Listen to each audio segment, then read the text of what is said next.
சேனலை சப்ஸ்கிரைப் செய்யாதவங்க சேனலை சப்ஸ்கிரைப் செஞ்சுக்கிட்டு செய்திகளை தெரிந்து கொள்ளும்படி அன்புடன் கேட்டுக்கொள்கிறேன். இரவு வணக்கங்களுடன் இன்றைய முக்கிய செய்திகள். ஆளுநர்கள் மற்றும் குடியரசுத் தலைவர் மசோதாவிற்கு ஒப்புதல் அளிக்க கால அளவை நிர்ணயித்து உச்சநீதிமன்றம் தீர்ப்பு வழங்கியதிலிருந்து மத்திய அரசு அளவிலும் தமிழ்நாடு மாநில அரசு அளவிலும் பரபரப்பு பற்றி கொண்டது. பாஜக அரசு ஆளுநர்களை பயன்படுத்துகிறது, இணைந்து எதிர்ப்போம் என்று தமிழக முதல்வர் 8 முதல்வர்களுக்கு கடிதம் அனுப்பியுள்ளார். உலகெங்கும் வசிக்கும் நம் தொப்புள்கொடி உறவுகளுக்கு நம்பிக்கை ஊட்டும் நல்லுறவுகளாக நாம் இருப்போம் என்று முள்ளிவாய்க்கால் நினைவு தினமான இன்று உறுதி ஏற்போம் என்று தமிழக வெற்றிக் கழக தலைவர் விஜய் தன்னுடைய சமூக வலைதளத்தில் பதிவு ஒன்றை வெளியிட்டுள்ளார். மின் கட்டணத்தை 3% உயர்த்த மின்சார ஒழுங்குமுறை ஆணையம் பரிந்துரைத்திருப்பதாகவும் அதன் அடிப்படையில் மின் கட்டணத்தை உயர்த்துவது குறித்து பரிசீலிக்கப்படுவதாகவும் கூறப்படுகிறது. அதேவேளையில் மின் கட்டணத்தை உயர்த்துவது குறித்து தமிழக அரசுதான் முடிவெடுக்க வேண்டுமென கூறியுள்ள மின்வாரிய அதிகாரிகள் அது தொடர்பாக முதல்வரிடம் ஆலோசித்து முடிவெடுக்கப்படும் என தெரிவித்துள்ளனர். சேலம் மாவட்டம் சங்ககிரி அருகே கட்டுப்பாட்டை இழந்த கார் ஒன்று தென்னை மரத்தில் மோதி நடந்த விபத்தில் கார் ஓட்டுநர் சம்பவ இடத்திலேயே உயிரிழந்த சம்பவம் சோகத்தை ஏற்படுத்தியுள்ளது. நீலகிரி மாவட்டம் பந்தலூர் அருகே நகைக்காக மாமியாரை அடித்து கொலை செய்த மருமகள் மற்றும் அவரின் சகோதரியை போலீசார் கைது செய்தனர்.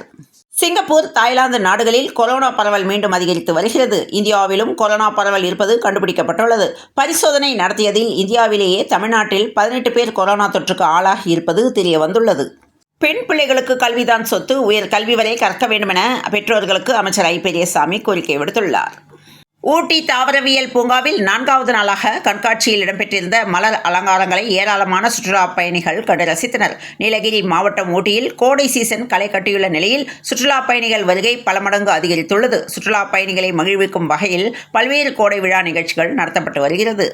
தனியார் பாலிடெக்னிக் கல்லூரியில் மாணவர் விடுதிக்குள் புகுந்த கஞ்சா இளைஞர் கும்பல் அங்குள்ளவர்களை தாக்கி அட்டூழியம் செய்த சம்பவம் திருச்சியில் பரபரப்பை ஏற்படுத்தியுள்ளது. GT4 ஐரோப்பிய கார் பந்தயத்தில் நடிகர் அஜித்குமார் ஓட்டி சென்ற காரின் டயர் வெடித்ததால் பரபரப்பு நிலவியது. நெதர்லாந்தில் GT4 ஐரோப்பிய கார் பந்தயம் மே 17ஆம் தேதி தொடங்கி நடைபெற்று வருகிறது. இதில் நடிகர் அஜித்குமார் போர்ஷியானி சார்பில் பங்கேற்றார். இந்த போட்டியின் 2வது சுற்று இன்று தொடங்கிய நிலையில் அஜித்குமார் ஓட்டி சென்ற காரின் டயர் திடீரென வெடித்தது. இதனால் கட்டுப்பாட்டை இழந்த அவரது கார் விபத்தில் சிக்கியதாக கூறப்படுகிறது. இருப்பினும் இந்த விபத்தில் நடிகர் அஜித்குமாருக்கு எந்த பாதிப்பும் இல்லை என தகவல் தெரிய வந்துள்ளது. முன்னாள் படைவீரர் அலுவலகத்தில் சான்றோர் சான்று பெறலாம் என்று தூத்துக்குடி கலெக்டர் தகவல் தெரிவித்துள்ளார். தென்காசி மாவட்டம் தோரணமலையில் ஒவ்வொரு ஆண்டும் மே மாதம் கோடை விடுமுறை கொண்டாட்டம் நடைபெறும். அதேபோல இந்த ஆண்டும் கோடை கொண்டாட்டம் நடந்து வருகிறது. இந்நிலையில் மாணவ மாணவிகள் யோகா, கராத்தே செய்து சாதனை படைத்துள்ளனர். கள்ளக்குறிச்சி மாவட்டம் சின்னசேலம் சுற்றுவட்டார பகுதிகளான சிறுமங்கலம், பாண்டியகுப்பம், தொட்டியம் உள்ளிட்ட பகுதியைச் சேர்ந்த 4 பெண்கள் ஒரே நாளில் காணாமல் போன சம்பவம் அதிர்ச்சியை ஏற்படுத்தியுள்ளது. 22 வயதான பூமிகா, கல்லூரியில் பயின்று வரும் சந்தியா, 19 வயதான தனுஜா மற்றும் பவித்ரா ஆகிய 4 இளம் பெண்கள் மாயமாகியுள்ளனர். தூத்துக்குடி மாவட்டம் வெள்ளான்விளை பகுதியில் ஆம்னி காரானது கிணற்றுக்குள் விழுந்து குழந்தை உட்பட 5 பேர் இறந்த சம்பவம் பரபரப்பு ஏற்படுத்தியிருக்கும் நிலையில் அதேபோல் நாகர்கோவிலில் சாலையில் சென்ற கார் கட்டுப்பாட்டை இழந்து வாய்க்காலுக்குள் பாய்ந்ததில் ஒருவர் உயிரிழந்த சம்பவம் பரபரப்பை ஏற்படுத்தியுள்ளது. இங்கிலீஷ் வெஜிடபிள்ஸ் எனப்படும் மலை காய்கறி உற்பத்தியில் சிறந்து விளங்கும் மாவட்டங்களில் ஒன்றான நீலகிரியில் சைனீஸ் ரக காய்கறிகளையும் விவசாயிகள் அதிகளவில் பயிரிட்டு வருகின்றனர். ஒருவரின் தவறால் எங்கள் வாழ்வாதாரமே பாதிக்கப்பட்டுள்ளது என்று சென்னை எழும்பூர் ராஜேந்திர ஸ்டேடியம் முன் விவசாயிகள் சங்கம் ஆர்ப்பாட்டம் நடத்தினர். பெரம்பலூரில் வீட்டு ரசீது வழங்க ரூபாய் 25,000 லஞ்சம் வாங்கிய நகராட்சி வருவாய் ஆய்வாளர் சிக்கியுள்ளார். சாத்தான்குளம் விபத்தில் கிணற்றிலிருந்து 45 சவரன் நகைகள் மீட்கப்பட்டன. மதுரை ரொம்ப பிடிக்கும் என்று மீனாட்சி அம்மன் கோயிலில் விஷால், ஐஸ்வர்யா லட்சுமி சாமி தரிசனம் செய்தனர். கல்வியை மாநில பட்டியலுக்கு மாற்ற தமிழக பள்ளிக்கல்வித்துறை மற்றும் தமிழக முதல்வர் உடனடியாக நடவடிக்கை எடுக்க வேண்டும் என்று தமிழக ஆரம்ப பள்ளி ஆசிரியர் கூட்டணி கேட்டுக் கொண்டுள்ளது. கரூர் மாவட்டம் குளித்தலை சட்டமன்ற தொகுதியில் வரும் கிருஷ்ணராயபுரம் ஊராட்சி ஒன்றியத்துக்கு உட்பட்ட புன்வாசிப்பட்டி அருகே இருக்கிறது சித்தலவாடி. இந்த ஊராட்சியில் இருக்கும் காரவனத்தான் கோயில் தெருவில் அடிப்படை வசதிகள் செய்து தரக்கூடிய மே 1ஆம் தேதி முதல் கருப்பு கொடி கட்டி கடந்த 18 நாட்களாக தொடர் போராட்டத்தில் ஈடுபட்டு வருகின்றனர். அஜித் பட கிராமம் போல ஒதுக்கப்படுகிறோம் என்று மக்கள் போராட்டத்தில் ஈடுபடுகின்றனர். பொதுமக்களுக்கு பயனளிக்கும் வகையில் சாலை அமைக்கப்பட வேண்டும் என்று அமைச்சர் ஏவா வேலு அறிவுறுத்தியுள்ளார். பாஜகவுடன் தமிழக வெற்றிக் கழக கூட்டணி இல்லை என்று அந்த கட்சியிலிருந்து எந்த அதிகாரப்பூர்வ அறிவிப்பும் வரவில்லை. தமிழக வெற்றிக் கழகத்தின் தலைவர் தம்பி விஜய் அப்படி எதுவும் கூறவில்லை என்று தமிழக வெற்றிக் கழக கூட்டணி குறித்து முன்னாள் தெலுங்கானா ஆளுநர் மற்றும் பாஜக நிர்வாகி தமிழிசை சவுந்தரராஜன் கருத்து தெரிவித்துள்ளார். திமுகவின் 3 மாவட்டங்களுக்கு பொறுப்பாளராக MRK பன்னீர்செல்வம் நியமனம் செய்யப்பட்டுள்ளார். மதுரை உயர்நீதிமன்ற கிளை பிறப்பு சான்று மற்றும் பள்ளி கல்வி சான்றுகள் அடிப்படையில் ஆதார் அட்டையில் உள்ள பிறந்த தேதியை திருத்தி வழங்க வேண்டும் என்று உத்தரவிட்டுள்ளது. தஞ்சாவூர் மாவட்ட திருவோணம் கிராமம் அருகே நெய்வேலி தென்பாதி என்ற கிராமம் உள்ளது. இந்த பகுதியில் நாட்டு வெடி குடோன் ஒன்று அனுமதியின்றி செயல்பட்டு வந்ததாக கூறப்படுகிறது. இந்நிலையில் நாட்டு வெடி குடோனில் ஏற்பட்ட தீ விபத்தில் 2 பேர் பலியான சம்பவம் பரபரப்பை ஏற்படுத்தியுள்ளது. அரசியலமைப்பு சட்டத்தின் அடிப்படையை காக்க முன்வர வேண்டுமென 8 மாநில முதல்வர்களுக்கு தமிழக முதல்வர் ஸ்டாலின் கடிதம் எழுதியுள்ளார். பட்டாவில் பிழையை திருத்த ரூபாய் 15,000 லஞ்சம் வருவாய் ஆய்வாளர் வாங்கியுள்ளார். திருச்செந்தூர் சுப்பிரமணிய சுவாமி திருக்கோயிலில் கும்பாபிஷேகத்திற்கான யாகசாலை அமைப்பதற்கான பூஜை மற்றும் முகூர்த்த கால் நடும் விழா நடந்தது. செங்கல்பட்டு மாவட்ட செயலாளர் சதீஷ்குமார் திருமணம் மதுரை திருமங்கலத்தில் நடைபெற உள்ளது.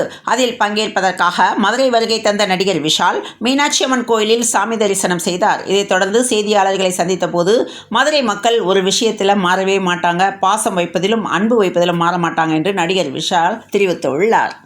பெரும் அதிர்வலையை ஏற்படுத்திய ஈரோடு இரட்டை கொலை சம்பவத்தில் போலீசார் 3 பேரை கைது செய்துள்ளனர்.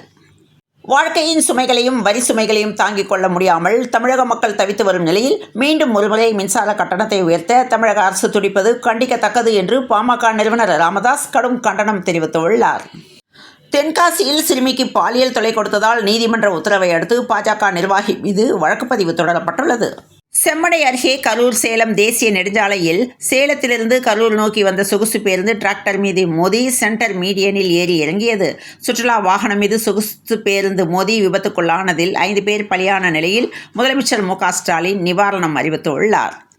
மதுரை மாவட்டம் உசிலம்பட்டியில் உள்ள அதிமுக முன்னாள் எம்எல்ஏ நீதிபதி வீட்டில் நேற்று லஞ்ச ஒழிப்புத்துறையினர் 8 மணி நேரத்துக்கும் மேலாக சோதனை நடத்தினர்.